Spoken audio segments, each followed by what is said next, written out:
Bismillahirrahmanirrahim. Assalamualaikum warahmatullahi wabarakatuh. Saya Muhammad Sofyan Hidayat, NIM 102190023. Saya dari kelas SMA semester 5. Di sini saya akan mempresentasikan mengenai tinjauan kompilasi hukum ekonomi syariah tentang jual beli mystery box di online shop. Yang pertama, deskripsi kasus. Seiring berjalannya waktu, tentu bertambah juga kecanggihan teknologi yang ada. Salah satu contohnya dapat dilihat dalam hal jual beli. Sekarang, dengan kecanggihan teknologi, setiap orang dapat membeli suatu barang secara online. Di mana dahulu ketika ingin membeli suatu barang, maka kita harus datang ke tempat si penjual untuk mendapatkan barang yang kita ingin beli tersebut.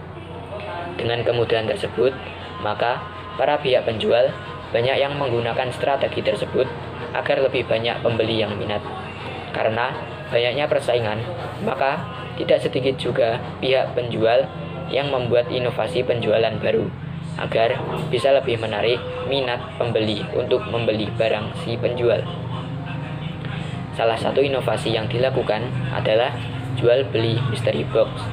Jual beli mystery box ini dapat dikategorikan dalam jual beli salam, karena barang masih ditangguhkan dan tidak langsung diterima pihak pembeli ketika si pembeli melakukan pembayaran. Jual beli mystery box merupakan salah satu jual beli yang sedang marak terjadi dewasa ini. Jual beli ini cukup unik, di mana pembeli tidak mengetahui secara pasti barang yang akan didapatkannya, baik jenis, kualitas, maupun kuantitasnya, karena pihak penjual hanya memberikan deskripsi umumnya saja. Mystery box merupakan sebuah produk yang ditawarkan oleh seorang penjual, namun pihak pembeli tidak mengetahui apa isi produk atau barang tersebut. Penjual hanya memberikan informasi tentang jenis barang atau harganya saja, sedangkan informasi rinci mengenai barang tersebut tidak dapat diketahui. Sebagai contohnya, penjual mystery box memberi deskripsi pada barang tersebut bertuliskan sepatu. Namun, yang diketahui pembeli hanyalah barang tersebut, bahwa barang tersebut adalah sebuah sepatu, namun tidak mengetahui apa merek dari sepatu tersebut, warna sepatu, maupun kualitas dan bagaimana bentuk sepatu tersebut. Ada juga penjual yang memberikan deskripsinya saja. Misalnya, dengan harga sekian, pembeli akan mendapatkan barang dari mystery box, di mana isinya random. Jadi, pembeli tidak mengetahui barang apa yang akan mereka terima.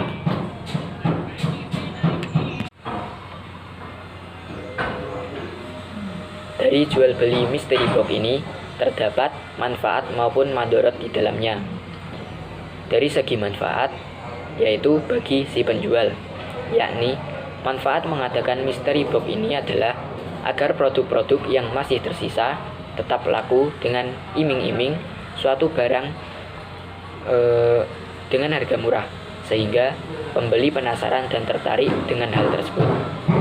Sedangkan dari segi madorotnya, yaitu bagi si pembeli, yakni bisa jadi mengecewakan, sebab barang yang diterima tidak selalu sesuai dengan yang diharapkan dan tidak selalu sebanding dengan harga ataupun uang yang dikeluarkan si pembeli untuk membeli mystery box tersebut. Dalam studi kasus mystery box ini, teori yang digunakan adalah dalam pasal 76 dalam kitab kompilasi hukum ekonomi syariah. Dijelaskan bahwa dalam pasal 76 poin A, barang yang diperjualbelikan harus ada. Dalam poin B dijelaskan bahwa barang yang diperjualbelikan harus dapat diserahkan. Dalam poin C dijelaskan bahwa barang yang diperjualbelikan harus berupa barang yang memiliki nilai atau harga tertentu. Dalam poin D dijelaskan barang yang diperjualbelikan harus halal. Dalam poin E dijelaskan bahwa barang yang diperjualbelikan harus diketahui oleh pembeli. Dalam poin F dijelaskan bahwa kekhususan barang yang diperjualbelikan harus diketahui. Dalam poin G, dijelaskan bahwa penunjukan dianggap memenuhi syarat kekhususan barang apabila barang itu ada di tempat jual beli. Dalam poin H, dijelaskan bahwa sifat barang yang dapat diketahui secara langsung oleh pembeli tidak memerlukan penjelasan lebih lanjut. Dalam pasal 76 poin I, dijelaskan bahwa barang yang diperjualbelikan harus ditentukan secara pasti pada waktu akad. Selain menggunakan teori yang terdapat dalam kompilasi hukum ekonomi syariah, di sini juga menggunakan teori fatwa DSN MUI. Karena jual beli mystery box tersebut juga termasuk dalam jual beli akad salam, maka saya mengambil teori dari fatwa DSN MUI nomor 5 tahun 2000 tentang akad salam. Dalam fatwa DSN MUI tersebut, di bagian kedua dijelaskan mengenai ketentuan tentang barang. Dalam poin A dijelaskan bahwa harus jelas ciri-cirinya dan dapat diakui sebagai hutang. Dalam poin B dijelaskan bahwa harus dapat dijelaskan spesifikasinya. Dalam poin C dijelaskan bahwa penyerahannya dilakukan kemudian. Dalam poin D dijelaskan bahwa waktu dan tempat penyerahan barang harus ditetapkan berdasarkan kesepakatan. Dalam poin E dijelaskan bahwa pembeli tidak boleh menjual barang sebelum menerimanya. Dalam poin F dijelaskan bahwa tidak boleh menukar barang kecuali dengan barang sejenis sesuai kesepakatan. Dalam bagian kelima dalam fatwa DSN MUI tersebut terdapat penjelasan mengenai pembatalan kontrak apabila barang yang telah dipesan oleh penjual itu tidak sesuai dengan kesepakatan di awal. Dalam bagian kelima ini dijelaskan bahwa pada dasarnya pembatalan salam boleh dilakukan selama tidak merugikan kedua belah pihak. Kemudian yang selanjutnya adalah penerapan teori berdasarkan studi kasus yang telah dijelaskan sebelumnya.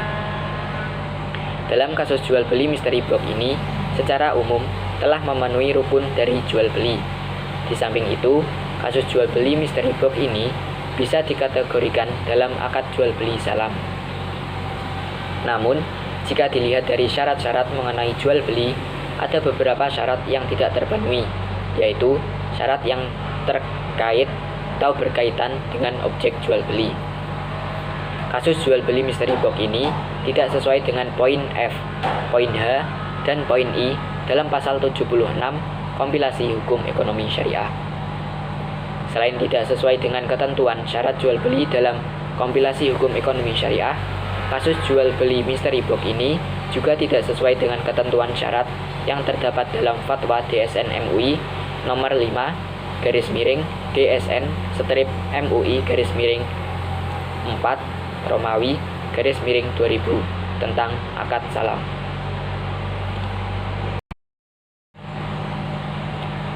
Kemudian yang terakhir adalah kesimpulan mengenai studi kasus mystery box. Dari pembahasan sebelumnya dapat disimpulkan bahwa kasus jual beli mystery box ini termasuk jual beli dengan akad fasad. Karena walaupun telah terpenuhi rukun dan syarat-syaratnya, tetapi terdapat segi atau hal lain yang merusak akad tersebut karena pertimbangan maslahat. Dan juga kasus jual beli mystery box ini bisa dikategorikan dalam jual beli yang horor karena terdapat ketidakjelasan mengenai objek atau barang yang diperjualbelikan. Kemudian, saran. Sebagai seorang mukmin, kita harus lebih pandai dalam menyikapi segala hal. Salah satunya dalam kegiatan jual beli. Jangan hanya tergiur dengan barang harga murah, namun yang belum jelas bagaimana kepastiannya, di mana barang tersebut belum tentu sesuai dengan apa yang kita harapkan. Kita harus pandai-pandai memilih barang dan harus melihat bagaimana barang tersebut telah sesuai atau belum dengan ketentuan yang ada dalam hukum Islam. Terima kasih. Demikian presentasi dari saya. Sangat banyak kekurangannya, mohon dimaafkan. Wallahu a'lam bishawab. Wassalamualaikum warahmatullahi wabarakatuh.